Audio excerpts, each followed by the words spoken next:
Thanks very much for staying with us. Time now for Eye on Africa with me, Georgia Cavan-Smith. Tonight, after waiting for decades to draw a line under the bloody regime overseen by former Chadian dictator Hissene Habré, victims of his rule welcome confirmation from a Senegalese court that his life sentence for crimes against humanity will stand.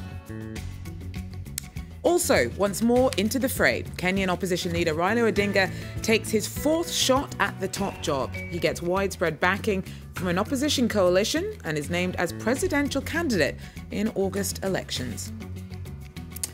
And belt up. Tunisian drivers see a tightening of the rules of the road as the use of seatbelts is made compulsory. The laws changed in the hope of bringing down the number of fatal accidents in a country notorious for having some of the most deadly roads in North Africa. But first, a Senegalese court has upheld the life sentence of former Chadian dictator Hissene Habre. He faced war crimes charges committed during his 12-year presidency. He fled to Senegal in 1990, and since then, thousands of victims have battled for justice. He's the first former head of state to be convicted on crimes against humanity by an African court. Prosecutors say the outcome is a victory for the rule of law across the continent. This is a turning point for Africa. From today, any African can go after the big fish in a court of law. It sends a strong message to dictators. There is no more impunity in Africa. Watch out. Well, over 90 witnesses testified when Habre's trial began in 2015. Despite the wealth of evidence against him, his lawyers say the appeals court verdict on Thursday was politically motivated and an injustice. This decision was expected. It is an unjust condemnation by an unlawful tribunal carrying out an agenda set out by the African Union. It is the result of a totally unfair process. So it's been a long time coming, but those affected by waiting to draw a line under his reign of terror have welcomed Thursday's judgment. The court's verdict brings an end to a landmark 16-year trial pursued by the survivors of Hissene Habre's atrocities. 3,500 kilometers separated Chad capital N'Djamena from proceedings in Dakar, but the victims' reactions were the same. People celebrated the extraordinary African Chamber's decision to uphold the former dictator's life imprisonment sentence. Finally, God has answered favorably to us, who were the victims, those who had no voice, the widows, the survivors. Finally, this is a huge victory for Chad, but not only, also for the whole of Africa. Habre's charges included sexual slavery and systematic killings during his tenure as president from 1982 to 1990. An investigation led by Human Rights Watch estimated he murdered 40,000 people during his reign of terror, whether they were actual or suspected opponents to his regime. But the verdict is considered a strong message towards other dictators. It's a lesson for the other African leaders and even our own leader, the Chad president. This must be a lesson to them. Never again in the world, never again here in Chad. Question marks remain as to whether fair compensation will be given. The judge ordered Habre's assets to be seized and an estimated $135 million to be paid to the victims. Now, tens of thousands of opposition supporters turned out in Nairobi on Thursday to hear the announcement of who would be their candidate in August's presidential election. In his fourth attempt to take the top job, Raila Odinga was named as the candidate to go up against incumbent Uhuru Kenyatta. Now, the 72-year-old will be representing the National Super Alliance, an opposition coalition. Lenny Ruvaga joins us with more. Lenny, so Odinga lost out to Uhuru Kenyatta in 2013. This is his fourth shot at the presidency. What is different about his chances this time around? Good question, Georgie. What is different is that in 2013, President Kenyatta won with 50.07%, while Raila Odinga had 43.7%. What they did, they went back to the drawing board and they're trying to recreate and rehash the 2002 strategy that ultimately removed KANU from power. Now, in his acceptance speech, quoting Cliff Gladman, cometh the hour, cometh the man. He said he's the first among equals, Raila said. Now they unveiled a power-sharing structure which included the president, deputy president, premier cabinet secretary, and 2 deputy premier cabinet secretaries. Now, other good question which we should be asking ourselves, Georgia, is that will this re-energize the electorate?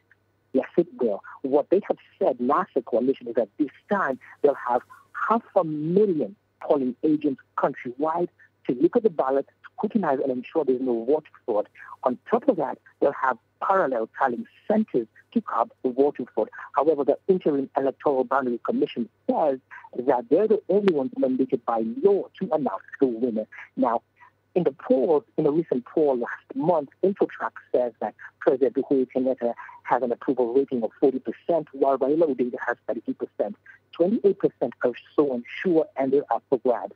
What is different? That is yet to be seen. What I can assure you, Georgia, is that it will be colorful and based on substance and issues. Thanks very much, Lenny Rivagu, there for us in Nairobi.